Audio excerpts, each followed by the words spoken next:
Welcome back to the Traders Network. I'm Michael Yorba, your host. Thanks for joining us. We're also streaming to you live at yorbamedia.com. All right, I've got Nick Santiago, President, CEO in the Money Stocks with us today. Nick, welcome back to the show. Great to be back, Michael. All right, my pleasure. All right, I've got a list of different equities that we're going to go through here, but just in a second here, we're at a position right now where we're breaching into all new high territory with the S&P 500. Give me your take on that before we start breaking into some of these massive gap trades you brought to the table. Yeah, well, as I said, last couple of weeks on your show, when price got down to around the spider level of 164.50, I said, the S&P cash will likely trade back up to 1720. I tell you, traders now got to be a little bit concerned, even though we're going up into new high ground. There's still a lot of resistance up here. The high on the S&P itself is a little bit higher from here. I know the closing high will probably be made today, but really got to look at that 1730 level as really a big line in the sand. And often levels will pierce that area and then they'll come back in.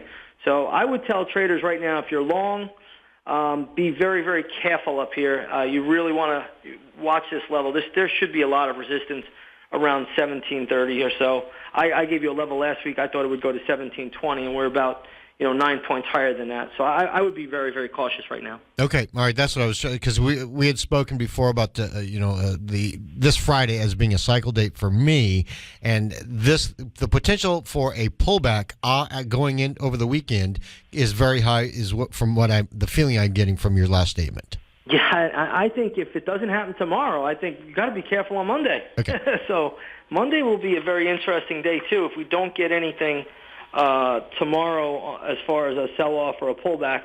Often Fridays are very, very tough to see big down days because people don't like to go into the weekend short. Institutions don't.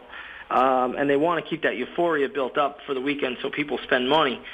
So, but I have a little something for tomorrow as well. So I would be a little bit careful. Okay. All right. That sounds good. Now, you, in your trading rooms, have a methodology, a gap trading methodology, and you brought several of those. I looked at a few of them, TDC, IBM, and so on, to the table today. Let's start with that first one you brought to the table, TDC. Well, I wanted to bring up TDC more so because the company reported earnings, a little while ago, and the earnings were just absolutely horrible. The stock was crushed I guess they reported earnings on the 15th or the 14th, and the stock gap down. It was just a huge gap down. We were able to play it and made some good money on that equity on the gap down, which, I bring gap plays to our trading room every single morning, and with earnings season being upon us, we get quite a few of them now.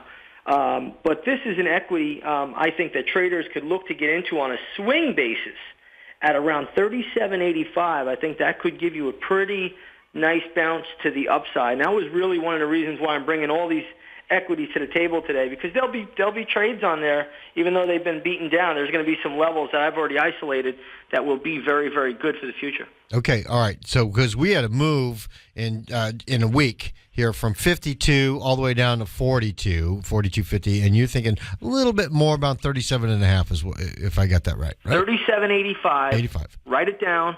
And that's the level I'm expecting a bounce. That's a level I will be a buyer, not just a scalp trader. I'll be a swing trade buyer at that point. Okay. What happened to IBM? Huge move. Oh, I mean, this is incredible when you think about it. I mean, this is just another leading stock that just is getting annihilated after reporting earnings. Right now, IBM came down to a pretty good level today, around 162.67. Which happens to be the weekly 200 period moving average. So IBM is a little bit oversold, but if IBM can get down to 160, that's going to be the prime time buy level. I'm not sure if it does it, but keep that level written down if it does get to 160. Okay, and then JP Morgan? Yeah, JP Morgan is just one I bring up now because we talked about it in your trading room a few weeks ago, and I said the upside on JP Morgan is 54, and now we're there. It's trading at $54.16. I would not be looking to buy JP Morgan here. If I was an owner, I would be selling it. In fact, I'm looking for a little bit more tomorrow of a setup to try to short this thing. Okay, where do you think the downside looks like? So down to around 47.50. Okay. All right. SWK. Yeah, SWK is Stanley Black & Decker. I mean, it's one of the world's largest tool manufacturers, and the stock just gave back, 4 months worth of gains in one trading day. It's just been annihilated. If this isn't a warning to people what's going on in the world, I don't know what is. It's just a bludgeoning that just happened to this equity. And, traders right now. Well, tell everybody what the price move was in the last couple of days. It was up there, about 91, and then now it's at 74-ish? Yeah, 91 2 days ago, and now the stock's trading at 74.50. I mean, it's just a tremendous decline. It took out 1, 2, 3, 4 months worth of upside. Really, you can make a case 7 or 8 months worth of upside in one day, one gap down. And that's just a warning of why traders, especially independent traders like myself, you don't want to trade in front of earnings. When there's earnings coming out, get out of that trade, step aside, let the so-called smart money play it, and then you get back in it. Because now we got a chance to buy Stanley Black & Decker around 71.60.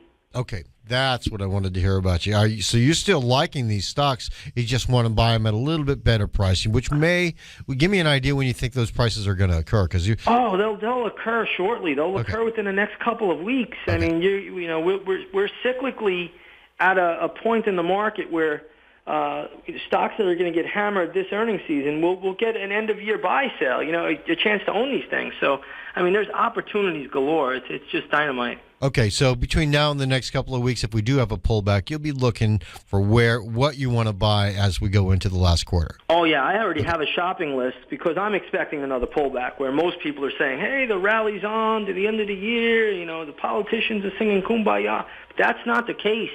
That's not the case. I think right now we have to still be on guard for further declines. Earnings season is turning out to be, in my opinion, a disaster, even though the markets are not reflecting it. But, I mean, just look at IBM, Stanley, look at Goldman Sachs today, look at Teradata. I mean, these are big, big companies, and they're just getting, eBay was another one today. I mean, it's just so many. So, yeah, we'll look for lower prices again. Okay, well, we didn't bring up Goldman. I mean, you mentioned it briefly, but talk to me about the trade there on Goldman. Yeah, well, Goldman's another one today. I mean, the stock has recovered a little bit, but I really wouldn't touch Goldman with a 10-foot pole till it gets down to 150, and maybe even 140. So I'm going to have to look at it at 150. But there's no sense to own Goldman right now. Just let everything pull back in. I mean, the market's getting this little euphoric bounce over the politicians, but the reality is nothing really. This is not a great deal for anybody. Okay, now let me ask you this about the U.S. dollar. Massive move to the downside, below the lows that we've achieved here. I guess it was back there at the beginning of October. Mm-hmm. So barely below, but it's below it. So yeah. What's going on with the dollar? Do you have any opinion on it or any insights? Yeah, it's a huge sell-off today on the dollar. Dollar's getting crushed. That's helping gold very much. Gold has caught a big bid on this on the back of a weak dollar. But right now, the dollar still has a lot of support here. I know it may sound crazy, but around the 79.75 to 79.50 level, that's the range I've been giving you in your when I've been on the air with you. Yep. And I said, that's the low end of the range, and it's going to bounce in between this low and around 81.50, and we shouldn't look for any higher than 81.50. And we really, until this thing breaks on a closing basis below 79.50, we should respect this support area as well. Okay, all right. So looking for a buying opportunity when it shows up on the dollar. Potential pullback on the equities, the stock market equities, could be rather abrupt. Keep your powder dry, ready for the shopping list to put it to in effect, right? Yeah, pretty much. That's the way it is. Okay. I mean, overall, we're looking at it, at a market that's just given us great opportunities, though, and that's what I think traders sometimes they become bullish, they become bearish. The legendary Jesse Livermore used to say, "Don't become a bull or a bear, just become a trader." And that's what it's all about. It is. All right, we're out of time, but before we go, tell everybody how to reach you. Yeah, come on over to InTheMoneyStocks.com. We have a seminar taking place, Michael, on Saturday at 9 a.m., so traders can sign up through our website at In The Money Stocks and take a 7-day free trial to our day trading chat room. We had great trades today again. Sounds great. Thank you so much, Nick. Thank you, Michael. Have a great day. You too. All right, everybody. Nick Santiago, President, CEO, InTheMoneyStocks.com. The guy's up well over 200% this year. He's a phenomenal trader. You got to see it to believe it. All right, In The Money Stocks.